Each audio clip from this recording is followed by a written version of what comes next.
मकर संक्रांति का जो दिवस है वो कोई साधारण नहीं। आप लोग दान करते हो मकर संक्रांति पे?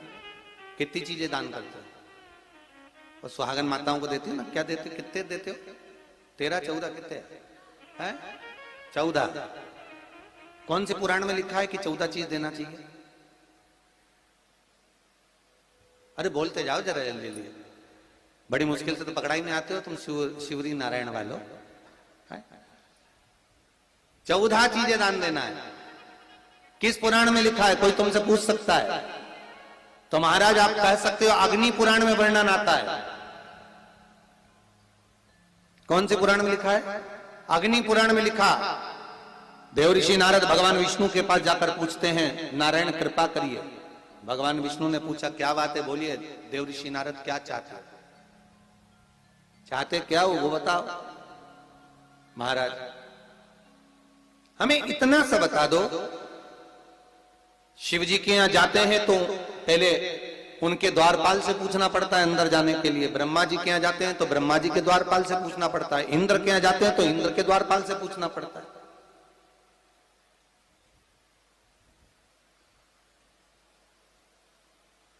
हम जितनी भी जगह जाते हैं तो कोई ना कोई द्वारपाल से हमें पूछना पड़ता है अंदर जाने के।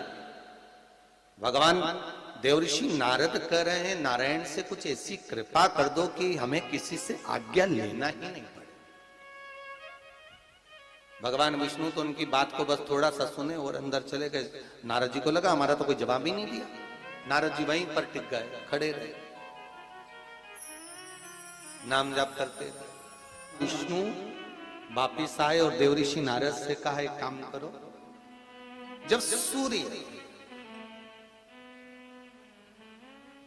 मकर में प्रवेश करते हुए उत्तरायण की ओर जावे, उस घड़ी उस पल में देवऋषि नारद तुम 14 बार भगवान के नाम का, शिव नाम का दान दे दीजिए। भगवान नारायण के नाम का, राम नाम का, कृष्ण नाम का दान दे दीजिए। अब देखो यहां पर यह नहीं लिखा कि प्लास्टिक का डब्बा दो। समझ लेना जी जी हो अच्छे से कि लोगों ने दान को कितना भ्रष्ट कर दिया वो बताया जा रहा है। अग्नि पुराण में यह नहीं लिखा कि तुम प्लास्टिक की चाय की चन्नी दो 14, बाल्टी दो 14, या प्लास्टिक का डब्बा दो 14।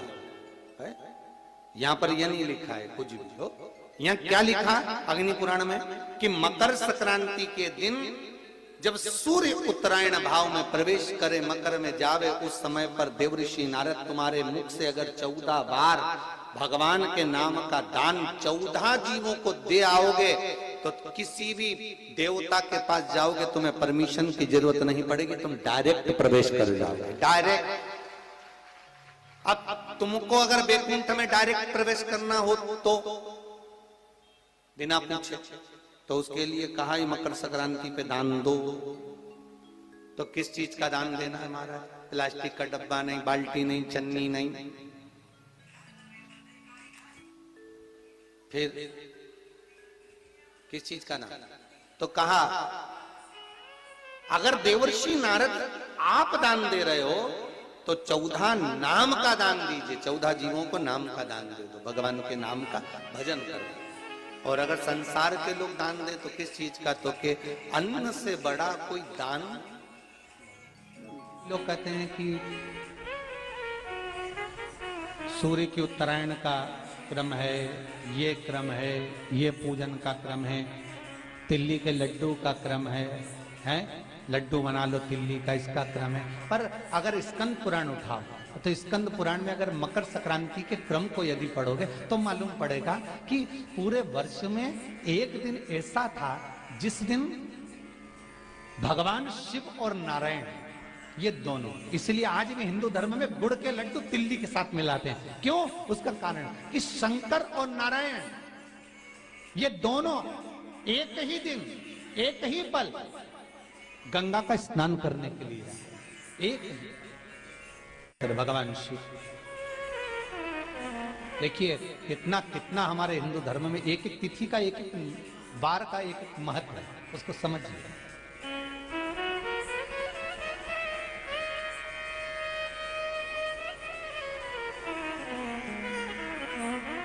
माता लक्ष्मी भगवान नारायण और भगवान शिव को स्नान के लिए गुप्त रूप से झांकती है।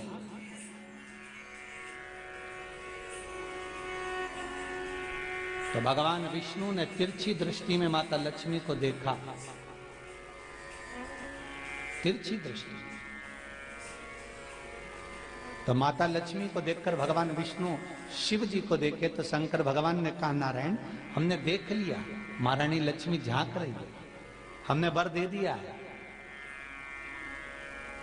कि लक्ष्मी का एक नाम गुप्त लक्ष्मी रहेगा, ये छुपी रहेगी। और आज मकर संक्रांति के दिन नारायण और शिव का दर्शन इस लक्ष्मी ने करा है। पर जो गुप्त लक्ष्मी का दान दे देगा उसके घर में कभी कोई बड़ी बीमारी प्रवेश नहीं करेगी।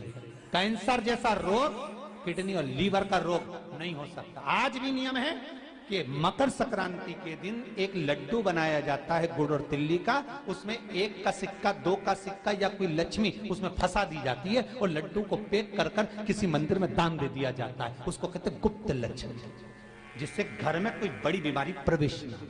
वो केवल मकर संक्रांति को ही होता है। आपको अगर ऐसा महसूस होता है कि किसी ने आपकी दुकान पर बंधन कर दिया, आपका व्यापार बांध दिया, 4 दिन दुकान अच्छी चल रही है और 4 दिन बंद हो रही है, तो महाराज सूर्य का उत्तरायण जो प्रवेश है मकर के अंतर्गत, वो दोपहर में लगभग 2:30 बजे के करीब में आए, 2:30 से 3 के करीब में आए। तो निवेदन करूंगा मैं आपको ऐसा लगता है कि आपका व्यापार 4 दिन अच्छा चल रहा है, फिर गिर रहा है, फिर चल रहा है, फिर नीचे आ रहा है, तो जब मकर राशि के भीतर सूर्य प्रवेश करेगा 2:30 के लगभग में आएगा, शायद दोपहर में 2:30-3 बजे के करीब में प्रवेश करेगा, तो आपको ऐसा लगे या किसी की तबियत थोड़े दिन अच्छी हो रही है, फिर गिर रहा है, फिर अच्छी हो रही है, फिर बेकार हो रही है, फिर अच्छी हो रही है, फिर बेकार हो रही, दवाई खा रहे हो नहीं लग रही, तो आप जब मकर राशि में सूर्य प्रवेश करे, कल मकर संक्रांति के दिन उत्तरायण जब सूर्य के भाव प्रवेश करे महाराज, दोपहर में 2:30-3 बजे के करीब में प्रवेश कर जाएगा, इतनी बजे, तो प्रयास करना थोड़ी सी काली तिल्ली लेना महाराज जी, उसमें एक बमूल का कांटा लेना, काली तिल, बमूल का कांटा और किसी भी वृक्ष की 5 पत्तियां लेना महाराज, उसको लेकर अपने दुकान में, व्यापार में, या जिसको औषधि ना लग रही हो, जिसका स्वास्थ्य गड़बड़ हो रहा हमारा, उसका स्पर्श कराकर या 21 बार उस पर से उतार कर, और उतारना क्या नाम लेकर है, अवधूतेश्वर महादेव। कौन सा महादेव है, जम के बोलो जरा, अवधूतेश्वर महादेव। शिव जी का एक अवतार हुआ था, अवधूत रूप शंकर का। शंकर भगवान के उस क्रोध को, भगवान शिव के उस क्रोध को ब्रह्मा जी ने घोड़े का रूप दे दिया था और घोड़े को समुद्र में डाल दिया था। उस घोड़े से जलंधर हुआ था, फिर जलंधर का विवाह वृंदा से हुआ था। अर्थात शास्त्र कहता है कि अवधूतेश्वर महादेव का जो रूप है वो रोग का निवारण करने के लिए, व्यापार की वृद्धि को आगे बढ़ाने के लिए। आप लोगों ने कहीं कहीं देखा होगा, किसी किसी के ऑफिस में देखा होगा कि वास्तु शास्त्री कहते हैं कि दौड़ते हुए घोड़े का फोटो लगाओ। सुना है कि नहीं सुना? अरे बोलो तो, सुना है कि नहीं सुना? किसी वास्तु वाले के पास जाओगे ना तो वो कहेगा तुम्हारा ऑफिस अच्छा नहीं चल रहा ना, तो दौड़ते हुए घोड़े का फोटो लगाओ।